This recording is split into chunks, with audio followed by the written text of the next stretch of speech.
Bonjour tout le monde. On attend encore quelques personnes.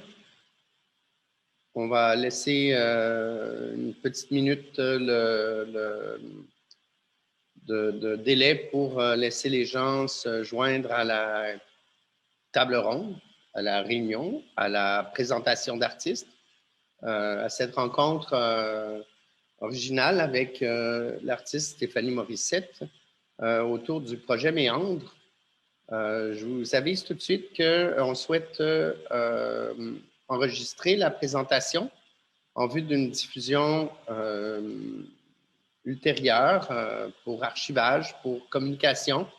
On croit que cette table ronde regroupe en fait plusieurs expertises, plusieurs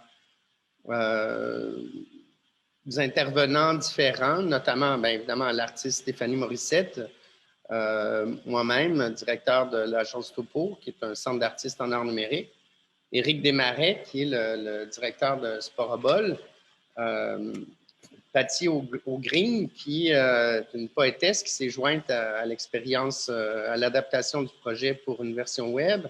On a aussi Félix Morancy de la firme Imeca, qui est une firme spécialisée en imagerie médicale établie à Sherbrooke et qui a accueilli l'artiste Stéphanie Morissette en résidence. Et on aura aussi, ben voilà, je pense que ça fait le tour des gens qui ont participé de très près à la production du projet. Il y a d'autres collaborateurs qui ont participé, notamment Renaud Gervais pour le Centre Sporobol, pour la production du projet en réalité virtuelle, ainsi que Yannick Guéguin, qui est un développeur web, designer interactif que Topo a engagé pour l'adaptation de l'œuvre. Alors, le prétexte de cette table ronde, en fait, c'est vraiment, ça accompagne finalement la diffusion du dernier fragment de l'œuvre de Stéphanie, Méandre, qui a été découpé en fragments pour être intégré au site web de Méandre. Alors, on a découpé l'œuvre, en fait, en 24 fragments. Stéphanie Morissette a réalisé, donc, a coupé les vidéos en morceaux et à ces vidéos-là, ont été greffés des poèmes de Patty O'Green. Et on a diffusé, nous, depuis le 13 janvier à Topo, on a diffusé en ligne, évidemment, parce que ça devait être une proposition pour une installation en vitrine, donc une installation physique, visible, tangible, avec le casque de réalité virtuelle, mais les circonstances ont fait qu'on a adapté la proposition pour le web. Et on l'a diffusé par fragments à travers les médias sociaux, le web, tout ça. Donc, on a échelonné la diffusion des 24 fragments. On en a fait une histoire à suivre. Alors, Méandre, j'imagine que si vous êtes ici, vous en connaissez déjà un peu les paramètres, mais c'est une incursion dans la matière blanche du cerveau. Alors là, on va laisser Stéphanie nous expliquer la matière blanche du cerveau parce qu'elle s'est plongée dedans corps et âme pour la création de cette œuvre. Alors, moi, j'aimerais souligner aussi que, en fait, cette œuvre-là s'inscrit dans le contexte d'un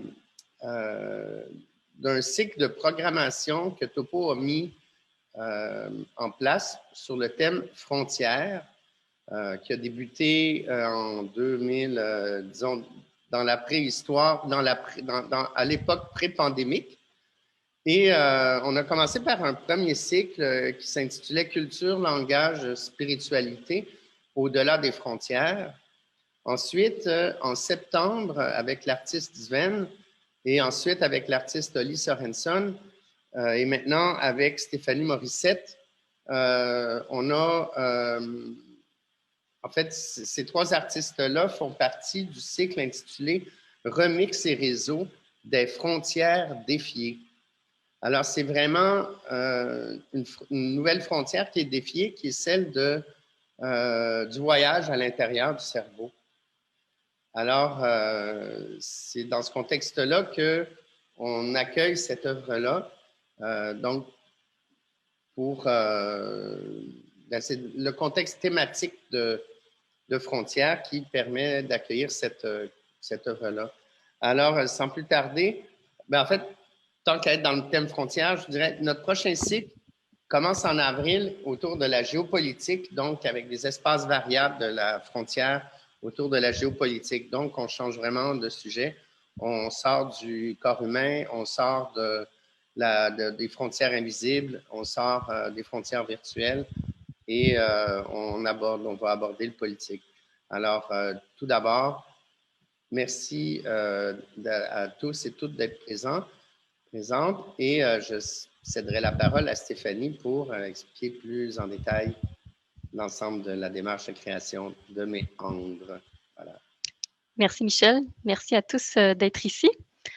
Alors, Méandre, bon, comme Michel le disait, c'est d'abord une œuvre en réalité virtuelle qui dure environ une dizaine de minutes. C'est une immersion dans l'imagerie de milliards d'axones qui forment l'architecture de la matière blanche du cerveau. Et dans ce cas-ci, c'est mon propre cerveau. Donc, l'expérience se situe principalement sur le corps calleux, entre les deux hémisphères, donc du cerveau, en plein centre. Et c'est un environnement de fibres qui ressemble à un nid ou à une forêt. Et puis, dans cet univers-là, nos mouvements vont déclencher des éclosions de particules, des sons qui vont nous faire avancer dans l'âge du cerveau. Cet espace sombre où on se trouve est balayé par une lumière projetée sur nous. Plus on bouge, plus le vieillissement s'accélère, ce qui se traduit par une intensification de l'émission de particules, de lumière qui vont s'agiter, puis des sons anxiogènes. Puis pour finir, des glitches sonores, des particules et des tumeurs se multiplient jusqu'à nous envahir puis à saturer l'expérience. Donc, cette œuvre-là, elle est directement inspirée des recherches d'Imeka sur l'eau libre comme biomarqueur de la neuroinflammation. Et là, je vais demander à Félix de nous parler un peu plus d'Imeka parce que cette œuvre-là fait suite aussi à plusieurs collaborations entre moi et l'équipe d'Imeka. Donc, on a d'abord fait une œuvre vidéo à partir simplement de leurs images. Ensuite, j'ai fait une résidence de 3 mois dans leur bureau. Et puis, j'aimerais inviter Félix à me parler un petit peu plus de Imeka. Qu'est-ce que Imeka fait exactement? Oui, ben merci Stéphanie. Merci beaucoup de m'avoir invité aujourd'hui. Dans le fond, Imeka, c'est une compagnie qui est partie de l'Université de Sherbrooke. C'est une compagnie qui fait de l'analyse d'images médicales, plus particulièrement la matière blanche du cerveau. Ce qu'il faut savoir, c'est que la matière blanche du cerveau, c'est un peu comme le Google Maps du cerveau. C'est là que toutes les autoroutes d'information sont présentes et c'est par là que l'information voyage dans le cerveau. Dans le fond, nous, on se sert de cette technologie-là pour aider les pharmaceutiques et les biotechnologies dans le développement de médicaments pour les maladies neurodégénératives comme l'Alzheimer, la Parkinson, la sclérose en plaques. Donc, voilà. Peut-être plus, parce que moi, je me suis, en effectuant une résidence de 3 mois dans vos bureaux, j'ai vraiment appris à connaître votre travail, votre expertise. J'ai lu énormément de documentation à ce sujet-là, sur les maladies aussi. Et est-ce que tu peux expliquer un peu c'est quoi la neuroinflammation? Oui, dans le fond, la neuroinflammation, en fait, c'est comme quand on se cogne une orteille ou un genou sur le coin d'une table. On va avoir un petit peu une bosse ou un marqueur rouge. Puis ça, dans le fond, c'est de l'inflammation. Puis l'inflammation, on a la même chose dans le cerveau. Dans le fond, l'inflammation comme telle, il y a l'eau qui est impliquée dans ce mécanisme-là. Puis la neuroinflammation, nous, grâce à la technologie qu'on a développée, on est capable d'aller voir un proxy à la neuroinflammation qu'on appelle l'eau libre, qu'on voit aussi dans ton œuvre. Fait qu'on est capable avec des mathématiques compliquées, aller extraire la quantité d'eau libre qu'il y a dans certaines régions du cerveau pour aller voir si, oui ou non, il y a de la neuroinflammation. La neuroinflammation, c'est impliqué dans un paquet de maladies, comme l'Alzheimer, comme en fait celle que j'ai nommée tantôt. C'est un mécanisme de défense, si on veut, du corps humain. Puis quand il y a trop d'eau libre, c'est ça, on sature l'espace du cerveau, puis c'est là que les connexions ne fonctionnent plus, dans le fond, c'est ça? en gros? Ouais, ouais. C'est sûr que trop d'inflammation, c'est comme si notre corps se défendait trop. Puis ça, ben, ça cause des problèmes là, au niveau de la connectivité cérébrale. Imeka, en fait, ils font des images qui sont magnifiques. Donc, c'est une des premières raisons pourquoi on s'est parlé la première fois qu'on s'est approché. Félix, on s'est croisés à quelques reprises, puis il me montrait des images de son cerveau qui sont magnifiques. Ils font des images, pour moi, qui étaient très mystérieuses, mais en même temps que moi, je voyais pas la valeur médicale, je voyais une valeur artistique. Et donc, je voyais ces images-là en mouvement. Et puis, on a d'abord fait une première collaboration pour créer Empreinte labyrinthique. C'est une vidéo euh, qui utilise les images, mais en même temps des images médicales. C'était le cerveau de Félix à l'époque. Et puis, en même temps, c'était l'idée de faire un rapprochement entre la difficulté d'archiver la mémoire et la difficulté d'archiver le média comme médium vidéo, par exemple. Donc, souvent, il y a des glitches où, à travers le temps, on va perdre de la qualité. Donc, ça a été une première collaboration qu'on a faite en 2017. Et puis après, on s'est parlé pour voir comment aller plus loin dans cette collaboration-là. Puis c'est là qu'on a décidé de faire une résidence de 3 mois. Mais il faut dire que Félix était très ouvert à cette idée-là. Je veux dire, c'est même que je pense que c'est toi qui l'as proposé ou qui t'as avancé ce projet-là. Donc, pourquoi c'était important pour toi ou pour Imeka? Euh, Dans le fond, je trouvais en fait, c'est toi qui m'as parlé qu'il y a des compagnies qui accueillaient des artistes en résidence pour faire des projets, puis j'ai trouvé ça super intéressant. La raison, c'est que ça nous, tu sais, nous, dans notre, on est des gens, on est des scientifiques, on est des programmeurs, des développeurs. Puis, bon, on a tout un peu la même façon de penser puis de voir le monde. Puis je trouvais ça super intéressant d'amener vraiment un autre point de vue complètement à ce qu'on fait pour gagner notre vie, en fait. Puis non seulement, bon, avoir un autre point de vue, mais aussi de repousser les limites des outils qu'on a mis à la disposition de Stéphanie pour pouvoir travailler. C'est sûr que c'est des cas de figure que nous, on ne fait pas à tous les jours. Donc, ça nous a permis de voir des choses et de voir de quoi nos outils étaient capables d'aller repousser ces limites-là encore plus loin. Vraiment aller chercher d'autres idées pour faire grandir en fait l'entreprise puis aller plus loin. Il faut dire aussi que pendant ces 3 mois-là de résidence, ils m'ont appris à utiliser leur logiciel MyBrain. Donc, moi, j'ai participé à une étude pour me faire scanner le cerveau. Donc, ils ont traité mes images et ils me les ont données pour que je puisse moi-même jouer avec et en créer des séries d'images comme j'avais envie. Et donc, bon, j'ai poussé un peu loin et MyBrain, je l'ai fait, disons, crasher à plusieurs reprises parce que moi, je voulais faire des tonnes et des centaines d'images. C'était pas nécessairement fait pour ça, mais en même temps, comme tu dis, ça a permis de voir qu'il y avait d'autres possibilités avec ce logiciel-là. Mais moi, j'avais toujours l'intérêt plus artistique, visuel, parce que c'est des images vraiment magnifiques. Donc, moi, l'intérêt médical, il était pas là. Donc, je voulais aller explorer d'autres choses. Et puis, donc, c'est vraiment aussi un environnement qui m'a permis d'apprendre énormément. Puis maintenant, quand je lis des articles de recherche sur le cerveau, ben je comprends de quoi on parle. Donc, ça, c'est vraiment enrichissant. Puis, donc, ça a été une bonne collaboration aussi au sein d'Imeka parce qu'on a appris à se connaître toute l'équipe. J'ai pu poser des questions. J'avais accès à des experts autour de moi avec qui parler, échanger. Puis aussi, eux pouvaient me parler ou m'échanger des idées plus artistiques. Donc ça, moi, j'ai trouvé ça enrichissant. Est-ce que tu as vu, toi, un impact sur ton équipe à ce moment-là? Ben oui, c'est certain. Je me rappelle là, dans les débuts où est-ce que moi je dirige une équipe technique, puis le vendredi après-midi, Stéphanie nous faisait faire du bricolage au bureau. Je sais pas, vous pouvez voir un peu la scène là, d'une gang de programmeurs qui découpent du papier. C'était super intéressant. Je pense que ça a sorti tout le monde un peu de sa zone de confort dans leur monde de travail, mais ça a aussi apporté des réflexions qui sont super intéressantes par rapport à ce contact-là, dans le fond, qui était extrêmement privilégié pour nous, là. Oui, donc l'histoire, en fait, de Méandre, elle est vraiment liée aux recherches de ce que Imeka fait. Mais suite à la résidence qu'on a fait ensemble, on a fait une première expérimentation pour voir si on pouvait transposer ces données-là dans la réalité virtuelle. Donc, on fait un test dans un casque. On a vu que ça pouvait fonctionner, puis c'est là qu'on s'est dit, ben, ça pourrait aller encore plus loin.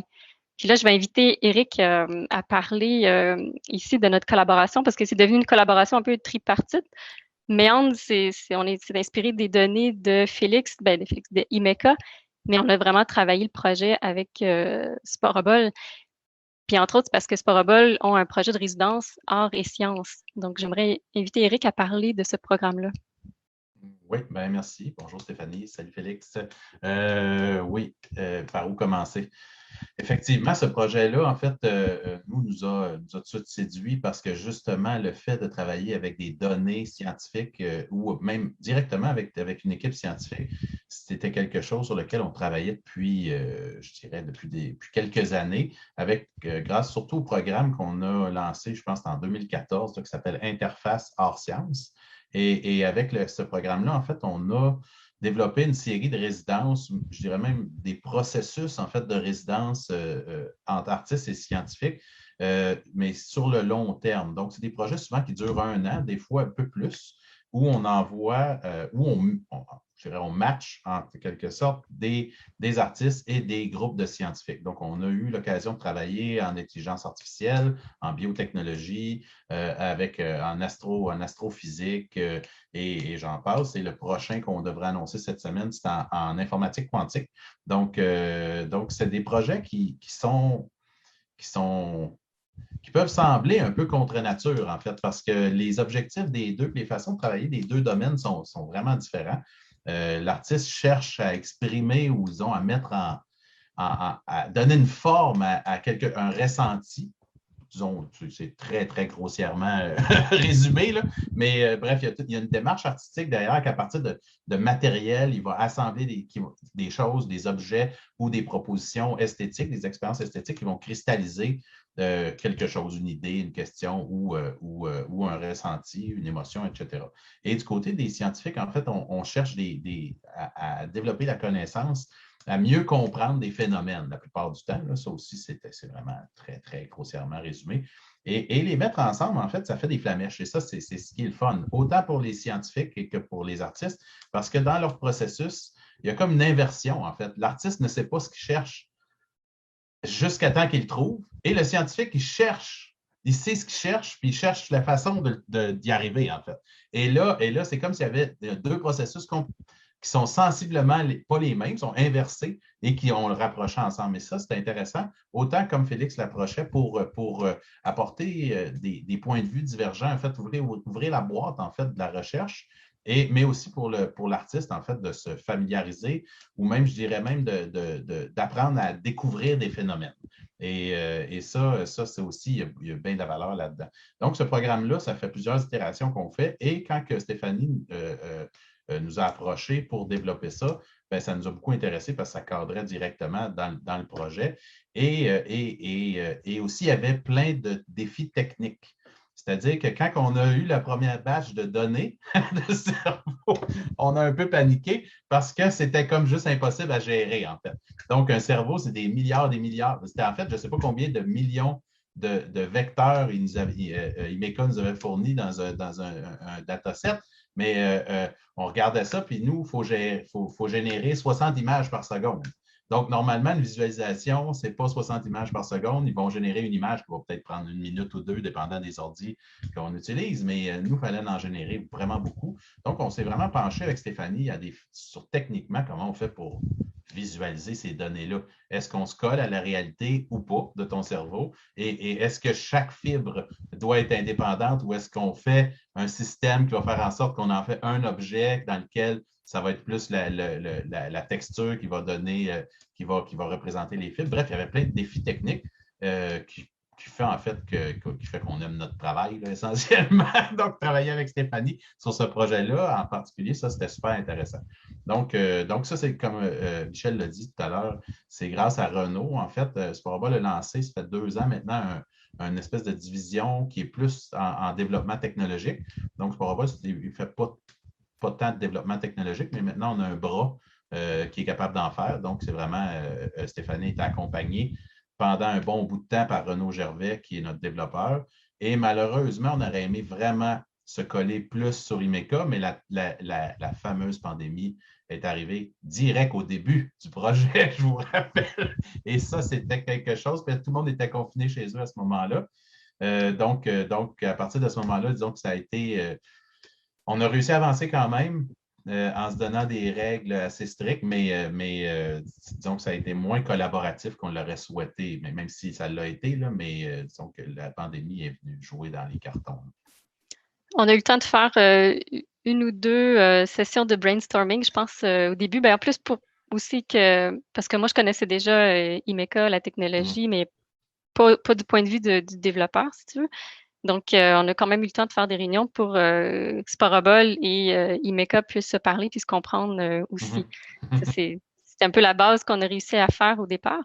Mais j'ai été le pont, sinon, après, entre Sparabol et IMECA. Puis, il faut dire aussi que IMECA a vraiment me laissé énormément de liberté. Vous n'aviez pas d'exigence, vous n'aviez pas vraiment d'attente non plus. Non, hein, Félix, c'est ça? Non. C'est ça, c'était plus on expérimente, puis on va voir un peu qu'est-ce que ça va donner. Puis dans le fond, vous m'aviez laissé le droit d'utiliser ces images-là, puis votre technologie. Donc, moi, avec toute cette liberté-là, ben, j'étais allée voir, j'étais avec Renaud, le développeur avec Sparabol, et puis là, on essayait de trouver des solutions. C'est sûr que moi, je voulais un cerveau énorme, donc pour amplifier l'effet macro cosmique, si on veut. Donc, il a fallu qu'on réduise parce que c'était trop lourd pour gérer pour l'ordinateur. Mais donc, ça, c'est des défis techniques, puis il fallait trouver des solutions aussi. Puis moi, j'imaginais vraiment un univers très aquatique, qui bougeait aussi beaucoup, mais en même temps, quand il y a trop de réactions, un univers qui bouge trop, en réalité virtuelle, ça peut vite donner mal au cœur. Donc, il fallait s'ajuster.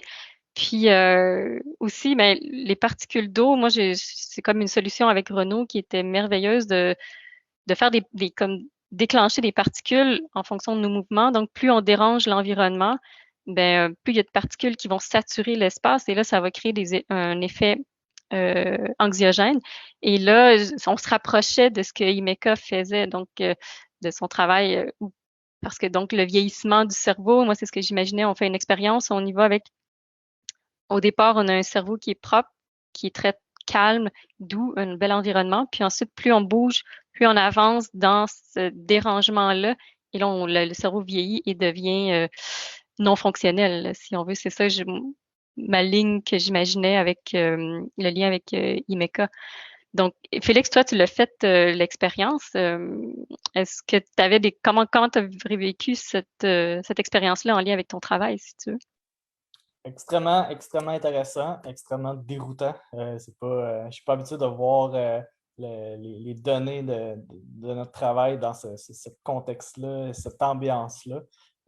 C'est vraiment une expérience qui était au-delà de ce que j'aurais pu espérer comme projet et contact là, avec l'entreprise, avec Stéphanie et Sparabol. C'est vraiment quelque chose qui, je pense que l'aspect réalité virtuelle est quelque chose qui apporte beaucoup dans l'immersion. C'est très bien fait et je recommande à tout le monde. J'espère que tout le monde va avoir l'expérience de vivre ça en réalité virtuelle un jour. Il faut dire qu'elle a pu être présentée. On a été chanceux à Sparabol. On a pu la présenter en septembre en personne sur place avec le casque. Donc, quand on a eu un moment de liberté, si on veut, avec la COVID, juste avant que toute FEM referme à l'automne. Donc, ça a été un gros plus. Et donc, justement, l'équipe d'IMECA a pu venir expérimenter l'œuvre et voir le résultat de leur travail, si tu veux, on veut, dans un autre environnement. Mais ce qui n'a pas nécessairement été possible, après, Sparabol ont été obligés de fermer aussi, donc on a été obligés de s'adapter. Et puis avec Topo, ben on a travaillé plusieurs mois parce que normalement, le projet à Topo aurait dû être présenté en avril, je crois que c'était en avril 2020. Donc on a eu plusieurs mois avec la COVID pour réfléchir à comment présenter cette œuvre-là si on ne pouvait pas la présenter en contexte de vitrine avec le casque et tout ça. Donc, en fait, de la collaboration de Imeka, on a collaboré avec Sporable et ensuite, il y a eu la collaboration avec Topo pour trouver des alternatives. Et puis là, je vais inviter aussi Patty O'Green à parler avec nous parce que en réfléchissant avec des brainstorming avec Topo, puis Michel aussi, je vais t'inviter aussi à parler, il fallait trouver ces solutions-là et donc, on a pensé avoir des textes avec des images pour découper l'œuvre en plusieurs fragments pour pouvoir le présenter sur les réseaux sociaux si on ne pouvait pas être en présentiel. Et donc, moi, j'imaginais un peu comme un photoroman. Donc, j'ai approché Patty O'Green pour lui demander justement de faire des textes en lien avec l'œuvre. Mais Patty, il faut dire qu'elle n'a pas eu le temps de voir l'œuvre en vrai. Et donc, c'est un peu mon interprétation, ce que je lui disais avec des images. Et puis là, elle, ensuite, elle a réinterprété ça avec une forme de poésie. Donc, Patty, je vais t'inviter peut-être à parler un peu de ton interprétation avec tes textes. Oui, oui. En fait, c'est ça, j'ai pas eu le temps de voir l'œuvre avec la réalité virtuelle, mais l'expérience que j'avais en regardant ces images-là, une à la suite de l'autre, sans casque ni rien, c'est que c'était vraiment la lumière qui nous guidait, qui guidait notre regard dans cette expérience-là. Donc, c'était pas nos mouvements, c'était pas notre présence. Donc, j'ai voulu, avec ces petits textes-là, faire parler la lumière, puis à travers ça, offrir différentes définitions de ce que ça pourrait vouloir dire éclairer. À la fois dans l'œuvre, mais aussi dans la vie en général. Donc, à certains moments, on voit que la lumière montre un point particulier, puis ça nous fait voir des détails. Des fois, c'est tellement de détails qu'on ne sait plus où mettre notre attention. À d'autres moments, la lumière va nous éblouir complètement, nous empêcher de voir. Parfois, elle va délimiter un territoire précis ou elle va venir créer un horizon. D'autres fois, elle va se multiplier. Donc, en fait, la lumière devient comme un personnage qui joue différents rôles à travers la suite d'images. Puis, je faisais le lien de tout ça avec la vie. Dans le fond, je jouais un petit peu entre les deux, là, entre l'œuvre et la vie, si je peux dire comme ça. C'est comme quand je cite Nietzsche qui dit que parfois, on veut de la lumière moins pour voir quelque chose que pour briller. Puis à ça, j'ajoute que parfois, on peut vouloir briller pour cacher autre chose nous-mêmes en éblouissant les autres, par exemple. Donc, j'avais envie de jouer sur ces différentes dimensions-là de la lumière qui étaient pour moi très présentes dans l'expérience des images de ton œuvre. Puis aussi, par rapport à ce que vous disiez tout à l'heure, ça m'a beaucoup parlé là, avec Félix. Pour moi, ces images-là nous disent aussi qu'on aura beau chercher le fond ou voir le détail de tout le cerveau, il y a comme plein de choses qu'on ne va jamais comprendre ni contrôler d'une certaine manière.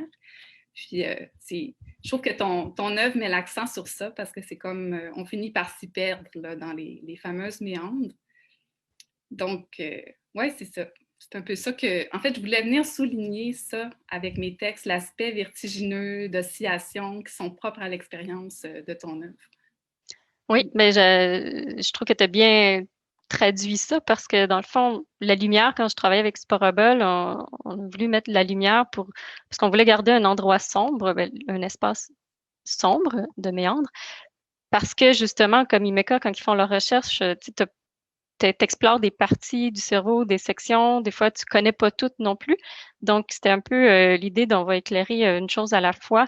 Puis on va rendre cette lumière-là interactive et la créer, comme tu dis, un peu, elle devient un personnage.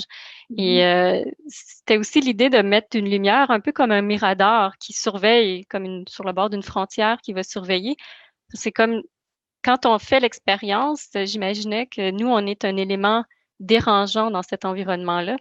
Et la lumière peut le sentir. Donc, elle pouvait réagir avec nous. C'est comme si on peut se cacher, puis il y a un jeu qui se forme avec cette lumière-là.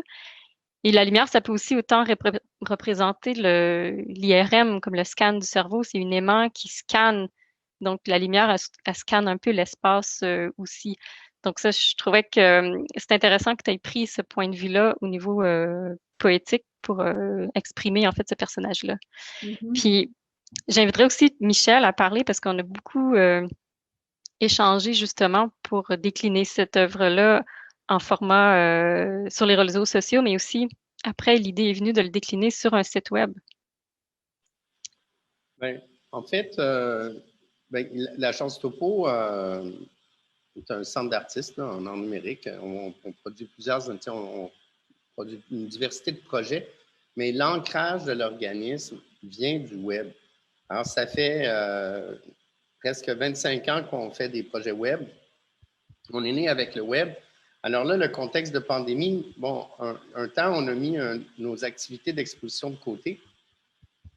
Mais à un moment donné, on a dit non, là, on remet notre programme en branle et on va adapter les œuvres pour le web. On va de l'avant, on accompagne la création, on poursuit avec les artistes qu'on a sélectionnés dans notre programme. Et c'est super, c'est un super ajout d'avoir fait appel à Patio Green.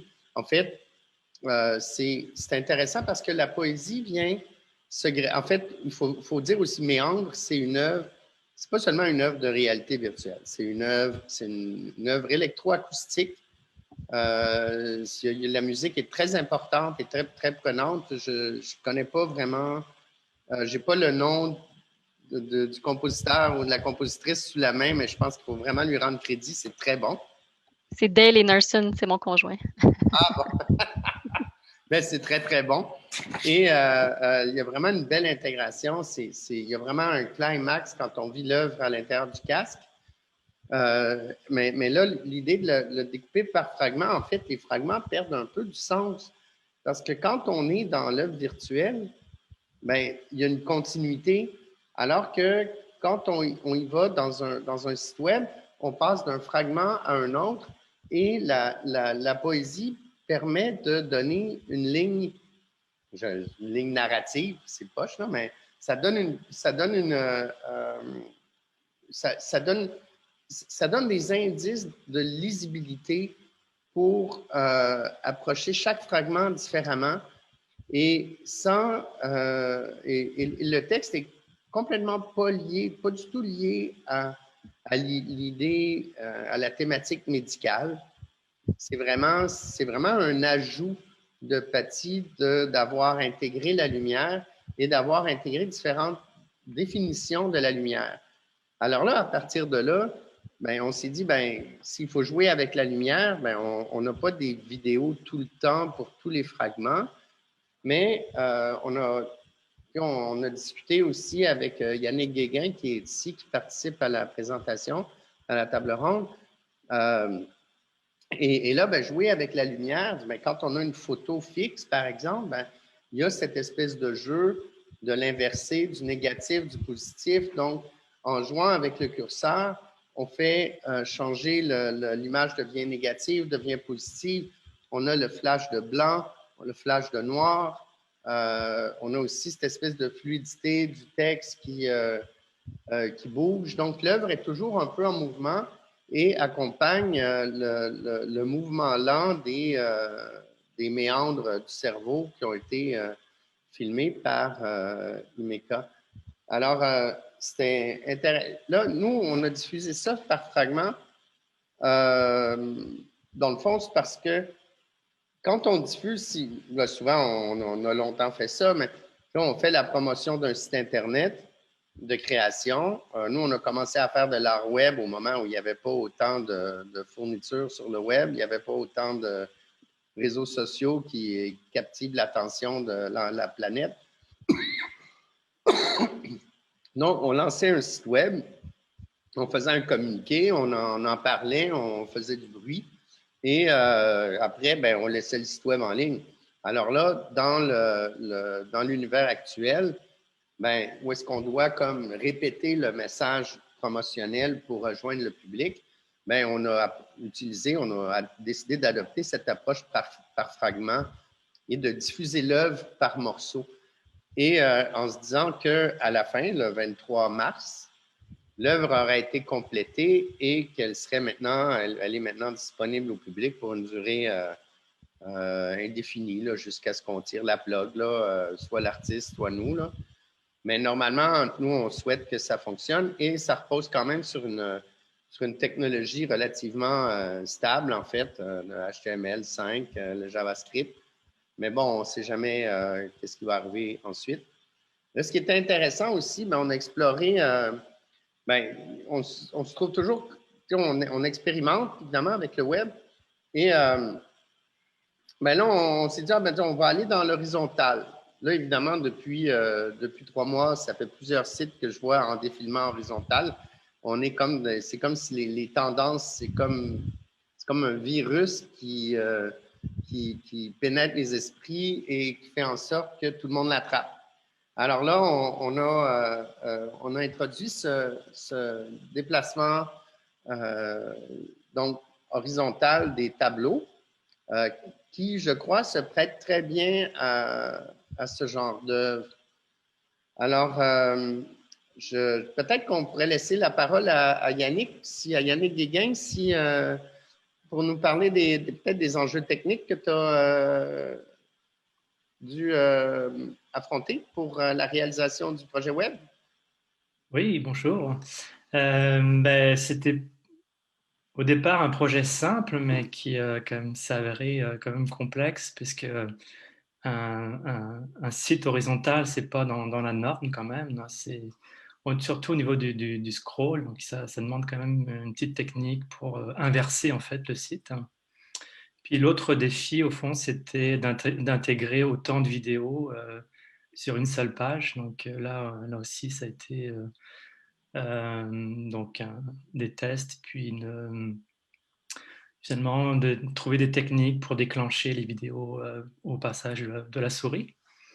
Mais donc c'est ça, mais c'est comme un petit projet qu'on a réalisé en très peu de temps, mais quand même avec quelques défis. Mais on est content du résultat. Et c'est sûr que quand on fonctionne avec des couches, pour faire apparaître en fait des layers, là, pour parler en bon français technologique, mais évidemment, si la souris déclenche, mais la souris doit être sur le bon layer pour le bon calque pour activer l'animation. Mais là, on sent vraiment la fluidité dans l'œuvre quand on la découvre. C'est aussi dans un ensemble de petits détails, le curseur qui est une barre longue, épaisse, verticale, qui est une version quand même intéressante de curseur. C'est sûr qu'il y a des gens qui peuvent au début ne pas trouver facile de déclencher l'œuvre. En fait, il faut peser sur le premier triangle qui fait play, qui déclenche la permission de faire jouer les vidéos. Mais il faut, c'est ça, on laisse une part d'intuition aussi aux visiteurs pour visiter l'œuvre. Nous, on est contents parce que, en fait, le site web vient compléter finalement une œuvre. Nous, on offre, depuis plusieurs années, on offre ce qu'on appelle un bootcamp multiplateforme. Donc, on explore la diffusion d'un projet artistique sur plusieurs plateformes en utilisant plusieurs médiums, plusieurs stratégies. Et là, maintenant, à partir de l'œuvre virtuelle, bien là, elle a donné lieu, il y a des expos photos. Je veux dire, on voit une photo sur le mur en arrière de Stéphanie. Il y a la projection vidéo. Il y a l'œuvre de réalité virtuelle. Et là, maintenant, il y a le site web. Donc, et il y a la poésie de Paty. Mais l'ensemble de l'œuvre, maintenant, est diffusable sur plusieurs plateformes. Fait que ça, c'est... nous, on est contents de ça. C'est sûr que c'est fou parce que, on se rend compte, au bout de la ligne, finalement, c'est un projet d'art web, mais toute la création qui est en arrière, je pense que là, c'est un peu le sujet de la table ronde parce que la démarche à partir de la création d'images de Stéphanie avec la firme Imeka, l'adaptation de ces images-là, l'utilisation de ces images-là, le processus de transformation avec le soutien de Sporobol, c'est un processus très complexe. Et c'est sûr que nous, comme gens du milieu artistique, là, nous, on est fascinés par l'esthétique de la chose, l'esthétique de l'image, la captation de l'imagerie médicale. Fait que nous, on se laisse emporter par le voyage beaucoup plus que par le drame de maladie, de la dégénérescence ou la fin du cerveau, là, mais en tout cas, on sent qu'il y a eu toute cette espèce de synergie qui a mis en place toutes ces ressources pour la création du projet au final, qui est maintenant accessible, beaucoup plus accessible qu'une œuvre de réalité virtuelle.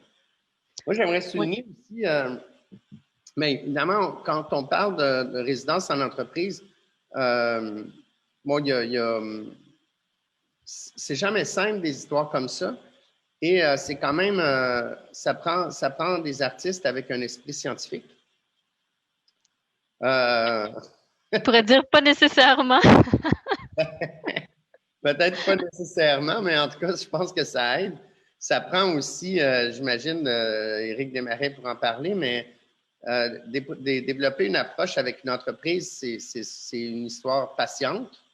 On ne cogne pas aux portes d'une entreprise pour dire « Hey, wow, on veut faire un projet d'artiste en entreprise, est-ce que ça vous intéresse? » Il faut trouver l'entreprise, il faut trouver le bon match, il faut trouver l'artiste, les conditions.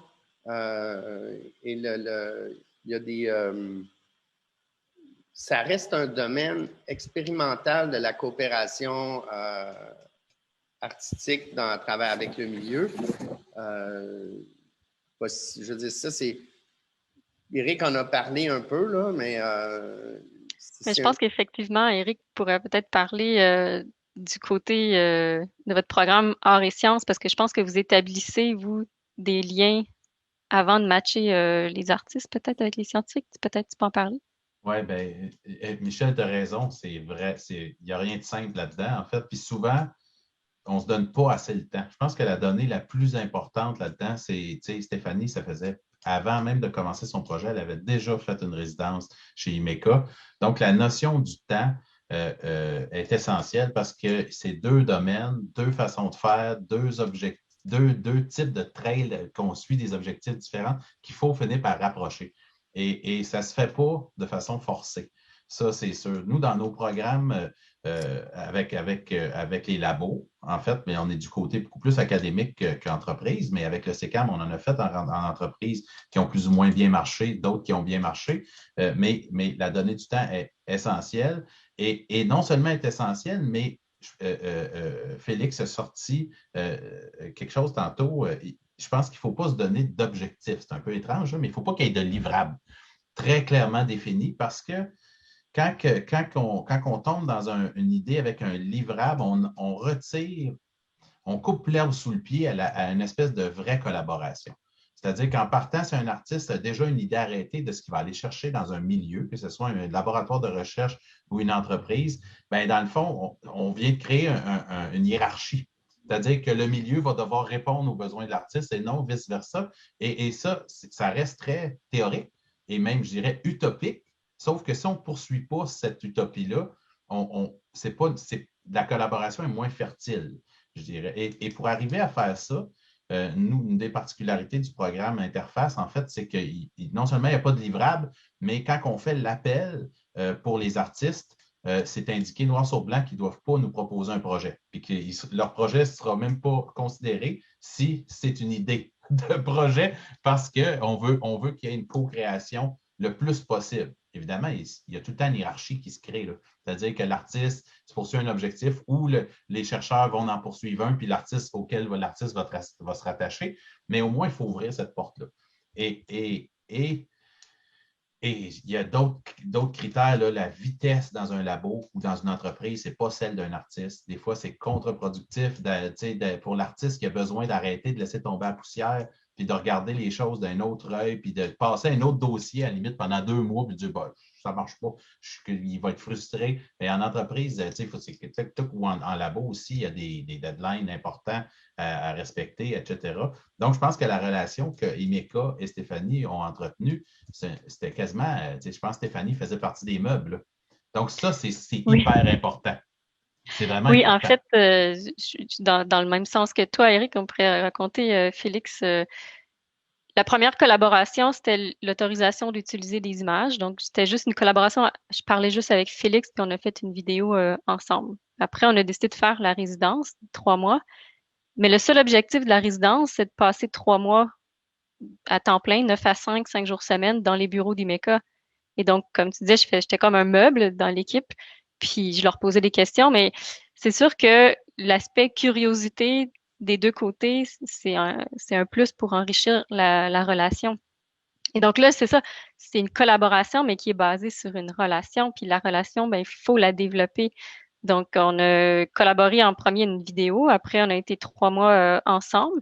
Ensuite de ça, j'ai développé un autre projet, puis j'ai réutilisé mes images et tout ça avec eux. Mais donc, Méandre, c'est une 4e collaboration avec Imeka. Et donc, c'est depuis 2017. Donc, là, ça fait 4 ans qu'on se connaît. Donc là, c'est plus facile. Mais éventuellement, il pourrait y avoir un autre artiste qui rentre chez Imeka, mais là, il faudrait recommencer du début à ce moment-là. Je ne sais pas si c'est quelque chose qui pourrait t'intéresser, Félix. Pourquoi pas? Ben, moi, je suis étonné parce que quand on regarde la vidéo, il y a une grande diversité d'images dans le cerveau. Normalement, tu sais, quand on va faire, mettons, on va créer des paysages de réalité virtuelle dans Unity, par exemple, c'est de la pure fiction, là. On fait des lignes, des points, puis on met des trajectoires, puis on déclenche des effets, puis on applique des scripts qui font bouger ces pixels de virtuel. Mais là, les images sont vraiment issues du fonctionnement du cerveau. Fait qu'il y a une grande diversité, il y a ces esprits. Jusqu'à quel point c'est une fiction, ces images-là? Est-ce qu'il y a eu beaucoup de manipulation? Est-ce que ça correspond à des ondes différentes dans le cerveau? Est-ce que c'est quoi l'espace-temps du déroulement de ces images-là? Est-ce que c'est du temps réel? Est-ce que c'est du temps démultiplié? Est-ce que c'est du temps à l'extrême ralenti? C'est quoi le degré de vérité dans les images qu'on voit?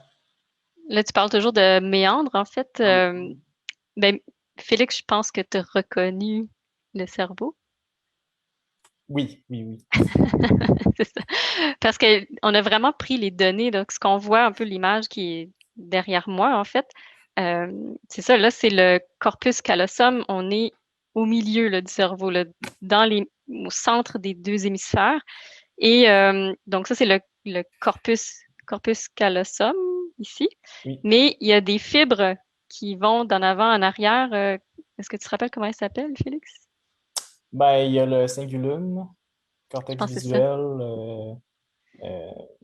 Oui. Donc, le cerveau, en fait, est composé d'environ 35 faisceaux de fibres. Et c'est ça qu'on voit dans Méandre. C'est tous les faisceaux de fibres. Il y en a 35 majoritairement, mais c'est composé chacun de millions d'axones. Donc, il y a des kilomètres et des kilomètres de lignes.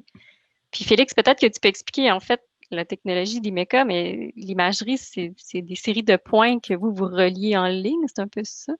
Ben, en fait, pour répondre à la première question de M. Lefebvre, c'est vraiment, ça correspond à la réalité qu'on voit dans le cerveau. C'est de l'image, c'est ce type d'imagerie-là, puis ce qu'on voit dans l'œuvre, c'est aussi le même genre de données qu'on utilise en neurochirurgie ou pour faire le développement de médicaments. Donc, ça, c'est vraiment, on n'a pas fait beaucoup de modifications à part alléger un peu les données pour que ce soit compatible avec la technologie de la réalité virtuelle. Ceci étant dit, c'était quoi déjà ta question, Stéphanie? Il y avait Mais en fait, oui. Vas-y, Stéphanie. Mais en fait, toute l'architecture du cerveau, Oui. elle est là, la matière blanche, elle est là.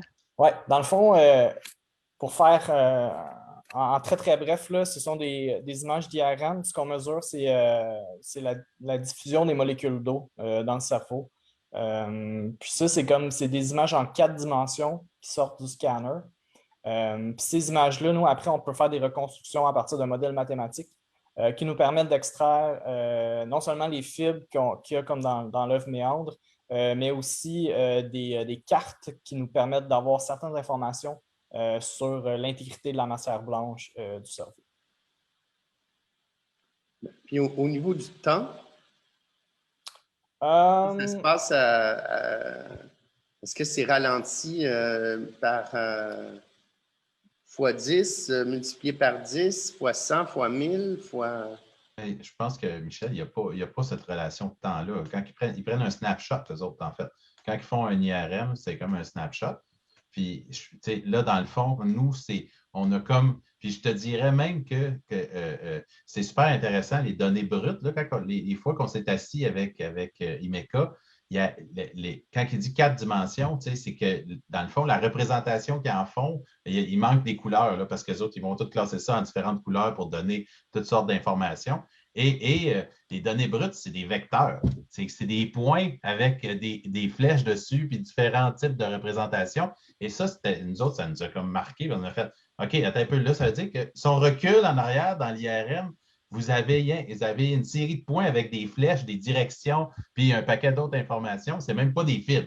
Fait que là, il était là, ben, c'est plus ou moins ça, mais c'est l'IRM, c'est ce qui sort. Mais puis après, tu sais, ta question de temps, c'est que nous, on en a fait un objet, en fait.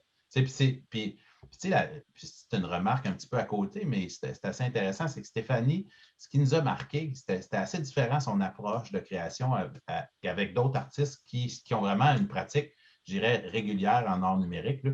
Stéphanie, c'est très plastique son travail. Puis elle a apporté cet aspect plastique-là dans un médium numérique. C'est ce qui fait qu'on est comme dans un univers très tactile d'une certaine façon. Puis la donnée de temps que tu vois, le déroulement, comment on dérange le truc, mais là, on s'entend-tu qu'ils n'ont pas trouvé ça encore dans le cerveau, là? Oui, bien, il y a un côté dramatique dans la construction de l'œuvre parce qu'il y a des éclats, il y a une magnification du réel qui est quand même transmise dans l'œuvre virtuelle. Il y a quand même des éléments. Il y a des éléments, il y a du climax, il y a comme il y a des choses qui sortent moins dans l'œuvre web par rapport à l'œuvre de réalité. Mais c'est pas grave parce que c'est de la quand on est dans la complémentarité, c'est normal que chaque expérience soit différente. Puis c'est déjà beau qu'on ait une version web. Là. En fait, Méandre, c'est surtout une œuvre contemplative avec des éléments interactifs. Donc, on peut ne pas bouger du tout.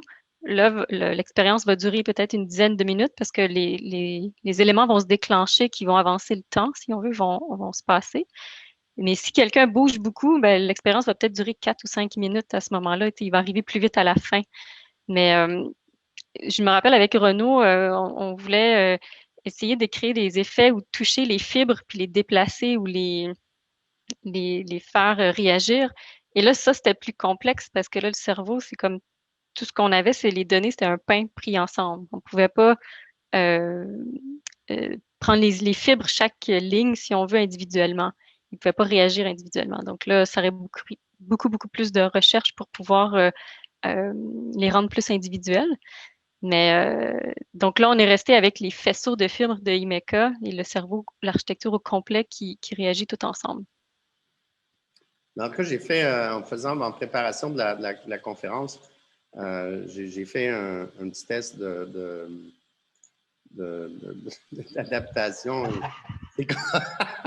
C'est quand même le fun d'être perdu dans l'œuvre. Je veux dire, on est dans le virtuel, on est fondu dans un univers assez mystérieux.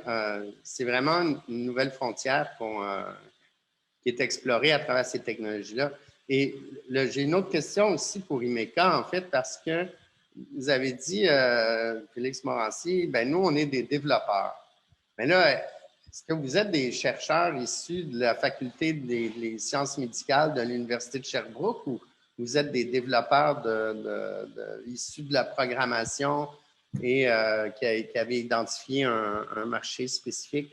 Est-ce que vous êtes des scientifiques avec un background médical ou avec un background de technologie? La technologie repose sur la thèse de doctorat du professeur Maxime Descoteaux de l'Université de Sherbrooke.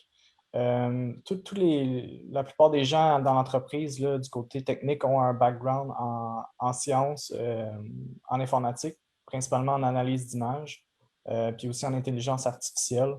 Donc, je dirais que c'est ces gens-là, dans le fond, qui font du développement, mais c'est du développement extrêmement spécialisé et scientifique. OK. Analyse d'image, Ensuite, développement logiciel en informatique. Oui, puis intelligence artificielle. Ouais. Donc, il n'étudie pas nécessairement. En fait, ce qui vous sert le plus, c'est l'imagerie, quand vous avez Ouais. étudié en Il imagerie, n'y a c'est ça? pas. À l'époque, quand nous, on a fait nos études, les gens qui sont employés chez MECA, il n'y avait pas d'axe d'imagerie médicale à l'université dans les programmes. Mais maintenant, ça existe. Maintenant, il y a des cours spécialisés en traitement d'images médicales. Parce que quand vous parliez des scripts pour des formules mathématiques là, pour faire des projections à partir des images que vous captez, ça veut dire qu'il y a une portion d'interprétation dans la création des animations? Oui, ça c'est sûr qu'il y a une portion d'interprétation, il y a une histoire qu'il faut ficeler quand on observe des choses, quand on traite des images. Ça, c'est oui. Donc, entre une image A et une image B, la transition entre la A et la B, elle est algorithmique quelque part. Oui, exactement. Et donc, c'est un scan fixe. Vous prenez, par exemple, mettons 1000 images, puis la progression entre chaque image repose sur une technologie algorithmique. Bien, en fait, l'acquisition comme telle prend un certain temps. Là. Ça prend à peu près un petit peu moins de 10 minutes dans le temps. Puis, à partir de ces données brutes-là, qui sont en fait plusieurs photos du cerveau avec des champs magnétiques différents, à partir de modèles physiques, mathématiques et d'outils informatiques, on est capable de reconstruire toutes les informations, donc toutes les fibres, toutes les cartes qui nous donnent l'information sur l'intégrité de la matière blanche sont réalisées à partir de ça. Okay.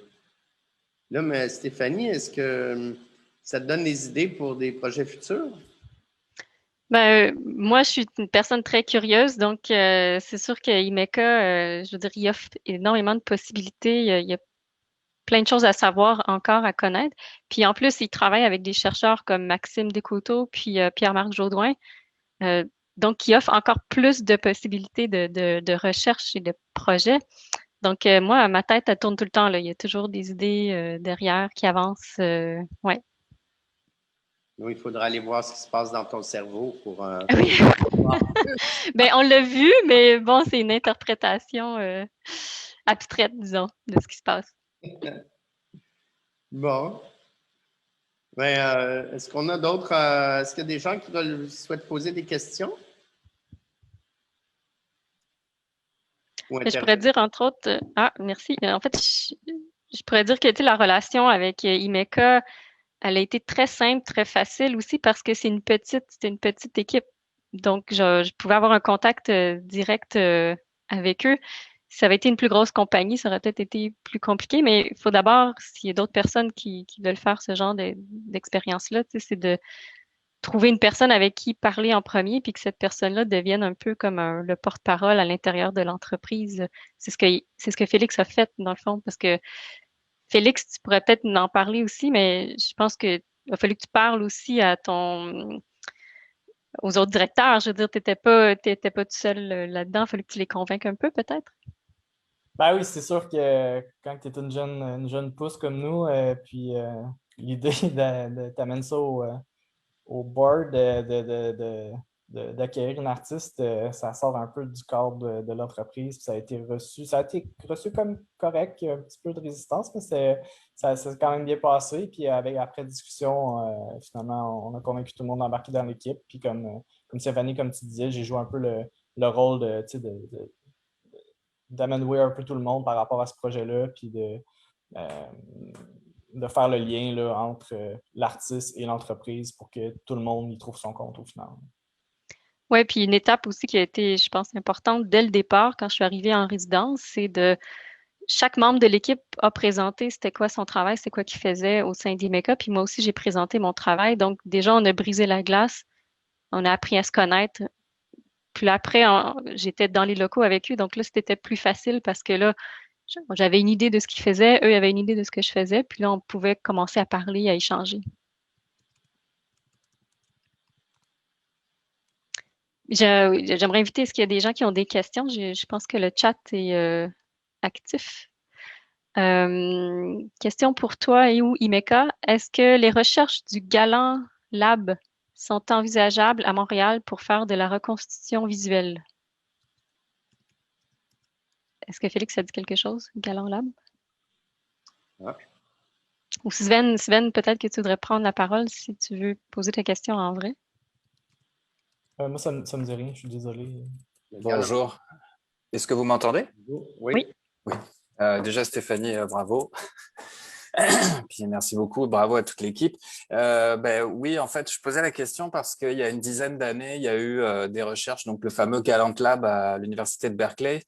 Moi, c'est des choses qui m'inspirent, mais pas du tout avec un aspect scientifique de recherche comme vous l'avez fait. Mais j'étais curieux de savoir comment on a avancé pour être capable, d'une certaine manière, de faire de la reconstitution de ce que notre cerveau enregistre comme image vue ou pensée. Est-ce que c'est une technologie qui est encore impensable ou c'est quelque chose qu'on peut commencer à explorer ici, chez vous? Je dirais que notre technologie ne sert pas essentiellement à ce genre d'activité-là. C'est vraiment plus au niveau structurel et non fonctionnel du cerveau. Donc, c'est vraiment au niveau là, de la structure, de comment que le cerveau physiquement est construit. C'est pas quelque chose qu'on ne peut pas mesurer, par exemple, l'activité électrique ou le fonctionnement là, de la pensée, ou c'est pas une technologie qui permet de faire ça. OK, merci.